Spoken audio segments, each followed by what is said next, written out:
जय हिंद बच्चों। आज मैं फिर आपके सामने अर्थशास्त्र विषय लेकर आया हूं 10th क्लास का, जिसमें हम दो टॉपिक पे चर्चा करने वाले हैं। सकल घरेलू उत्पाद और संगठित और असंगठित क्षेत्र में क्या अंतर है। आज हम लोग दो टॉपिक पे चर्चा करेंगे। देखते हैं एक एक करके कि इसका अर्थ क्या है और समझने का प्रयास करते हैं। जैसे मैंने लिखा है सकल घरेलू उत्पाद जीडीपी, जिसका फुल फॉर्म होता है ग्रॉस डोमेस्टिक प्रोडक्ट। सकल घरेलू उत्पाद, इसका अर्थ क्या है? तो यहां हमने लिखा है किसी विशेष वर्ष में, किसी एक वर्ष में, या हम बोल सकते हैं एक वर्ष के अंदर जितने भी वस्तुओं का उत्पादन होता है, चाहे वो प्राथमिक हो, द्वितीयक हो, तृतीयक हो, जो भी हो, सबका योगफल जो होता है और सेवाओं का जो योगफल होता है, यानी कि जितना भी वस्तु उत्पादित होता है और सेवाओं का जो लेने लाने, आयात निर्यात में जो भी खर्च होता है ना, तो उसी का योगफल है ये। यानी कि जो साल भर में वस्तुओं को उत्पादन में लाने ले जाने में जो खर्च होता है, पहुंचाने में, तो वही सकल घरेलू उत्पाद होता है, उसे ही सकल घरेलू उत्पाद कहते हैं। इसीलिए हमने लिखा है किसी विशेष वर्ष में प्रत्येक क्षेत्रक द्वारा उत्पादित अंतिम वस्तुओं और सेवाओं का योगफल है। मतलब अंत में, वर्ष के अंत में उसका जो योगफल निकलता है वही है सकल घरेलू उत्पाद। हम इसे मान सकते हैं जो सकल घरेलू उत्पाद है वो अर्थव्यवस्था को नापने का एक पैमाना है, एक तराजू है जिससे हम अपनी अर्थव्यवस्था को नापते हैं, जिससे हम अपनी अर्थव्यवस्था को मतलब देखते हैं नाप तोल करके कि आखिर हमारे देश की अर्थव्यवस्था कैसे चल रही है। तो याद रखिएगा किसी विशेष वर्ष में प्रत्येक क्षेत्र द्वारा उत्पादित अंतिम वस्तुओं और सेवाओं का योगफल है सकल घरेलू उत्पाद। ये तो हो गया सकल घरेलू। अब हम लोग देखते हैं संगठित और असंगठित क्षेत्र में अंतर। मैंने पिछले क्लासों में क्षेत्रक के बारे में, क्षेत्रक का अर्थ बतलाया था।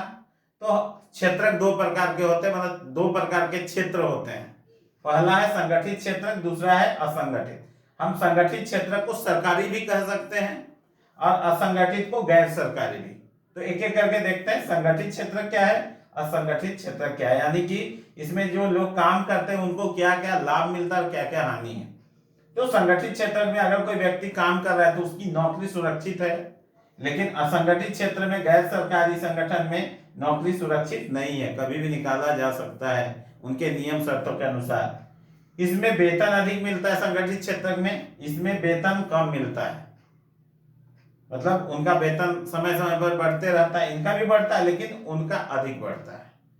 तीसरा है काम के घंटे निश्चित होते हैं। सरकारी योजना या सरकारी कामकाज जो होता है वो निश्चित होता है। मान लीजिए कोई ऑफिस में व्यक्ति काम कर रहा है तो सुबह 10 से 5 बजे तक करता है, लेकिन असंगठित क्षेत्र में काम के घंटों की सीमा निर्धारित नहीं है, सीमा निर्धारित नहीं है। चौथा है कर्मचारियों की योजनाओं का लाभ मिलता है। अगर सरकार कोई योजना लागू करती है तो उनका लाभ कर्मचारी को तुरंत मिल जाता है, लेकिन प्राइवेट में कोई योजनाओं का लाभ नहीं मिलता है। जो फैक्ट्री मालिक या जो संगठन असंगठित क्षेत्र में जो काम कर रहा है या कोई उद्योग धंधा चला रहा है तो वही निर्धारित करता है कि क्या लाभ देना है और नहीं देना है। इसमें कार्य स्थिति अच्छी होती है, उनकी कार्य स्थिति अच्छी होती है, काम करने का जो इसमें कार्य स्थिति अच्छी नहीं होती, मतलब बहुत ज्यादा वर्कलोड होता है। सरकारी नियम कानूनों का पालन किया जाता है संगठित क्षेत्र में, जितने भी सरकारी नियम कानून है सबका पालन किया जाता है। वहीं यहाँ असंगठित क्षेत्र में सरकारी नियम कानूनों का पालन नहीं किया जाता है। तो बच्चों याद रखना, संगठित मतलब सरकारी क्षेत्र और असंगठित मतलब गैर सरकारी क्षेत्र। तो यही अंतर है, यह है सकल घरेलू उत्पाद, यह है संगठित और असंगठित क्षेत्र।